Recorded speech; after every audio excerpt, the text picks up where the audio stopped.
बिस्मिल्लाहिर्रहमानिर्रहीम। अस्सलामु अलैकुम प्यारे दोस्तों।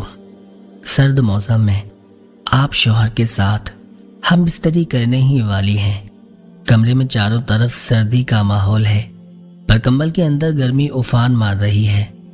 तभी आपको कोई बुलाने लगे तो ये आपके लिए कैसा महसूस होगा। मैं घर की नई बहू थी और एक प्राइवेट बैंक में एक अच्छे ओहदे पर काम करती थी, लेकिन मेरी सास को गुजरे हुए 1 साल हो चुका था। घर में मेरे ससुर और शौहर के अलावा और कोई नहीं था। शौहर का अपना कारोबार था जिसमें वो काफ़ी मसरूफ़ भी रहते थे और कभी कभी ही हमारे बीच हम बिस्तरी हो पाती थी। लेकिन जब भी हम सेक्स करने लगते तो उसमें भी आफत आन पड़ती, क्योंकि घर में एक बुजुर्ग ससुर भी थे। कभी भी आवाज़ देके बुला लेते। हर सुबह जब मैं जल्दी जल्दी घर का काम निपटाकर ऑफिस के लिए निकलने की तैयारी करती थी, ठीक उसी वक्त मेरे ससुर मुझे आवाज़ देकर कहते, बहू मेरा चश्मा साफ करके मुझे देती जा। यह रोज़ का सिलसिला था। ऑफिस की देरी और काम के दबाव की वजह से कभी कभी मैं मन ही मन में झल्ला जाती थी, लेकिन फिर भी अपने ससुर को कुछ कह नहीं पाती। एक दिन मैंने इस बारे में अपने शौहर से बात की। उन्हें भी यह जानकर हैरानी हुई, लेकिन उन्होंने अपने वालिद से कुछ नहीं कहा। उन्होंने मुझे सलाह दी कि सुबह उठते ही पापा का चश्मा साफ करके उनके कमरे में रख दिया करो, ताकि ऑफिस जाते समय तुम्हें कोई परेशानी ना हो। अगले दिन मैंने वैसा ही किया, पर फिर भी ऑफिस के लिए निकलते समय वही बात हुई। ससुर ने मुझे फिर बुलाकर कहा, बहू मेरा चश्मा साफ कर दे। मुझे बहुत गुस्सा आया, लेकिन मेरे पास कोई विकल्प नहीं था। धीरे धीरे मैंने उनकी बातों को अनसुना करना शुरू कर दिया और कुछ समय बाद तो मैंने बिल्कुल ध्यान देना ही बंद कर दिया। ससुर के कुछ बोलने पर मैं कोई जवाब नहीं देती थी और बिल्कुल खामोशी से अपने काम में मस्त रहती।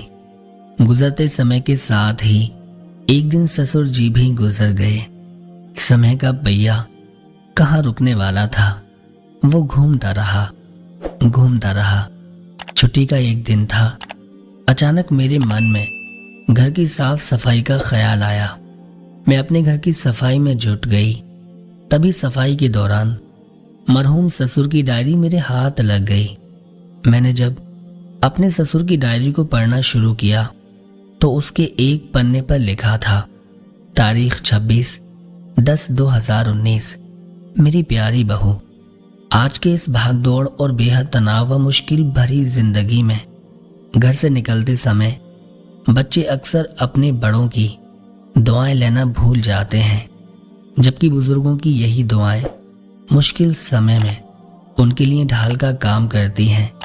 बस इसीलिए जब तुम हर रोज मेरा चश्मा साफ करके मुझे देने के लिए झुकती थी तो मैं मन ही मन अपना हाथ तुम्हारे सिर पर रख देता था, क्योंकि मरने से पहले तुम्हारी सास ने मुझसे कहा था कि बहू को अपनी बेटी की तरह प्यार से रखना और उसे ये कभी मत महसूस होने देना कि वो अपने ससुराल में है और हम उसके माँ बाप नहीं हैं।